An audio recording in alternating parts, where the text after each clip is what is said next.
ओम श्री गणेशाय नमः। ऐं सरस्वती नमः।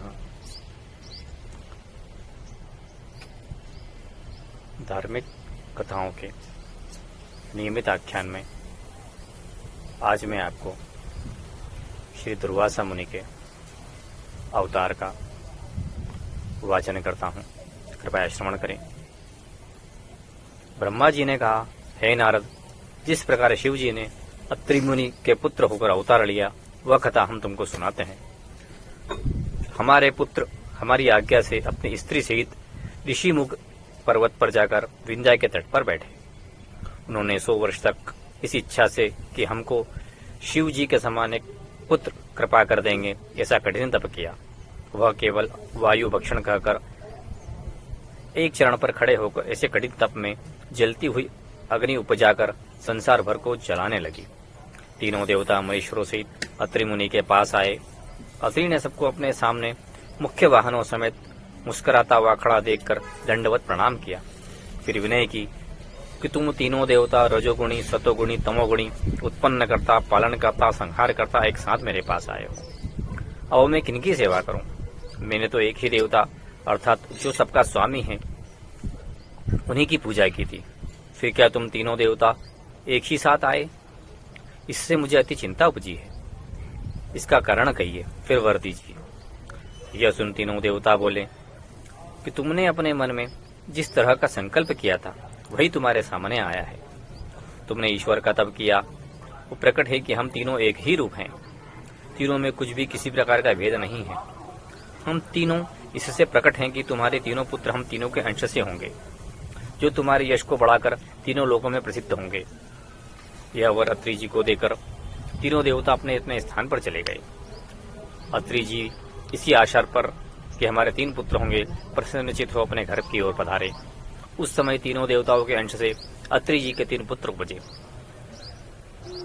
अर्थात ब्रह्मा के अंश से चंद्रमा, विष्णु के अंश से दत्त और शिव के अंश से दुर्वासा। यहाँ दुर्वासा जी का चरित्र करते हैं। शिव ने दुर्वासा जी का शरीर धारण कर बहुत चरित्र किए। उन्होंने ब्रह्म तेज धारण कर सबका आदर किया और बहुतों के धर्म की परीक्षा ली। असंख्य मनुष्यों को धर्म की शिक्षा दी।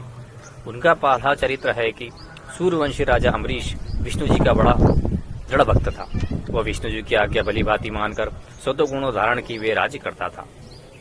सदा एकादशी का व्रत रखकर द्वादशी में पारण किया करता था।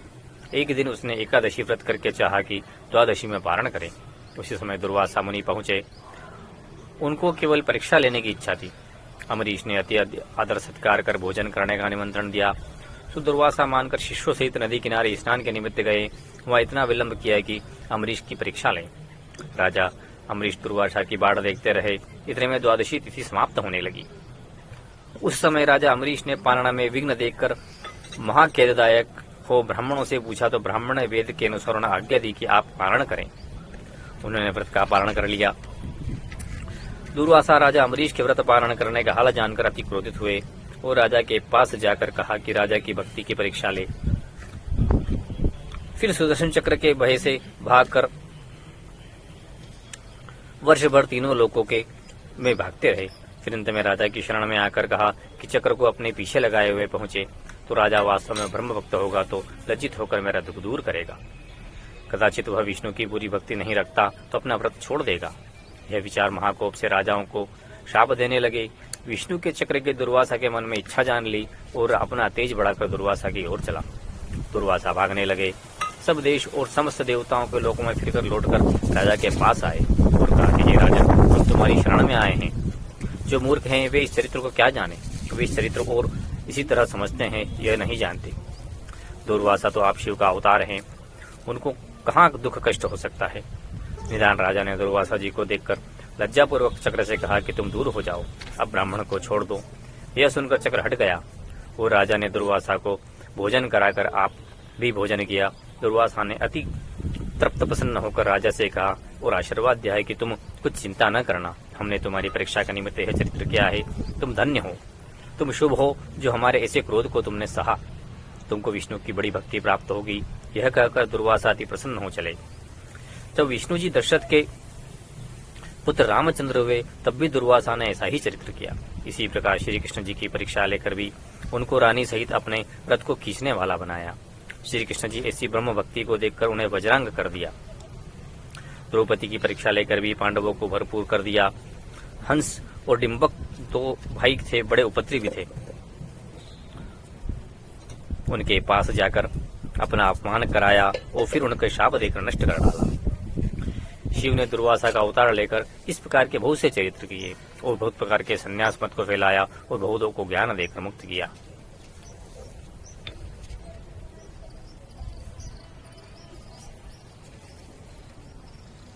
इतना सुनकर नारद जी बोले कि हे परमपिता ब्रह्मा, यह कथा मैंने संक्षेप में सुनी है, पर मेरी इच्छा है कि जिस तरह दुर्वासा ने रामचंद्र जी और कृष्ण जी की परीक्षा ली और उन्हें वर दिया, यह विस्तार से बताइए।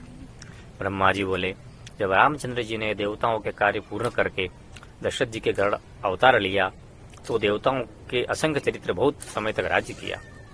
तब मैंने मृत्यु के हाथ उनके समीप संदेश भेजा कि आप अपने लोक में आकर वियोगियों को आनंद दें। सो काल एक मुनि के रूप में रामचंद्र जी के पास आकर बैठा और समय पाकर विनय की कि महाराज, आपसे कुछ गुप्त वृत्तांत कहना है, जिसको दूसरा मनुष्य न जाने। हमारी तुम्हारी वार्ता में कोई जो आज आ जाए, कोई भी हो, आपको उसका परित्याग करना होगा। तब रामचंद्र ने मान लिया। वो लक्ष्मण जी से कहा कि तुम द्वार पर खड़े रहो, कोई यहाँ न आवे। फिर काल से कहा कि तुम कौन हो और कहाँ से आए हो और क्या आज्ञा देते हो। काल ने कहा कि ब्रह्मा ने हमारे हाथ आपको संदेश दिया है कि अपने लोक में चले आओ। यह वार्ता हो रही थी कि दुर्वासा परीक्षा के निमित्त आए। वो लक्ष्मण जी से कहा कि रामचंद्र जी को तुरंत आने का समाचार दो।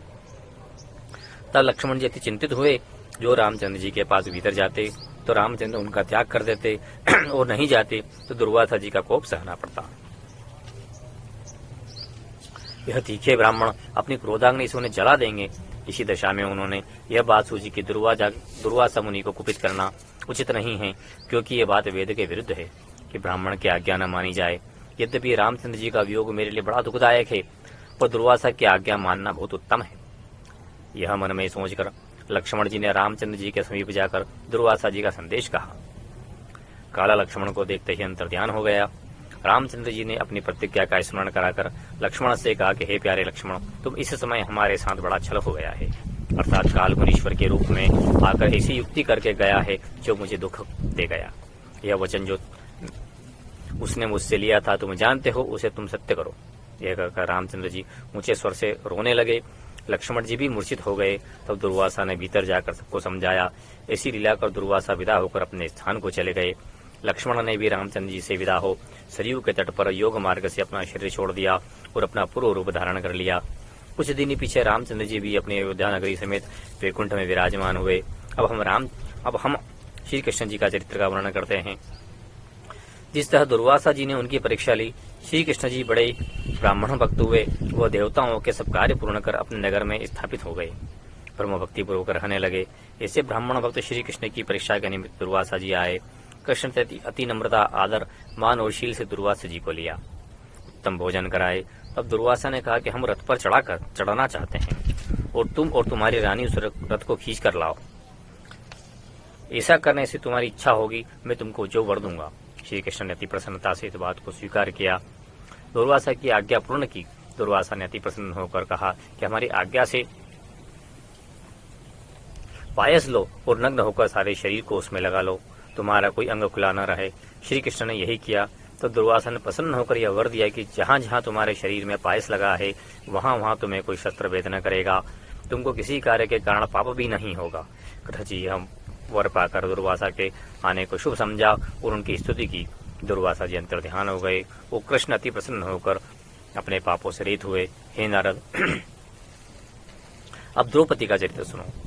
एक दिन द्रौपदी अपनी सखियों समेत गंगा स्नान को गई और स्नान करने लगी, और उनके पूर्व की ओर कुछ दूरी पर दुर्वासा भी स्नान करते थे। जब सब अंग मल कर धोने लगे तो दुर्वासा जी की कोपिन नदी में छूट गई। लज्जा से दुर्वासा दल से बाहर नहीं निकल सकते थे। यह वृत्तांत द्रौपदी ने जान लिया। वह अपना आंचल फाड़कर दुर्वासा की ओर बहा दिया। उसको पहन दुर्वासा पानी से बाहर आए तो प्रसन्न होकर द्रौपदी से कहा कि हमारी लज्जा तुमने जो रखी है उसका तुम्हें फल मिलेगा। इस बात से वह देवता भी साक्षी हैं कि तुम्हारी लज्जा सदा बनी रहेगी, तुम पर कोई कष्ट न पड़ेगा। वह कष्ट हो जाए, यह जितना जानकर दुर्वासा जी अंतर्ध्यान हो गए।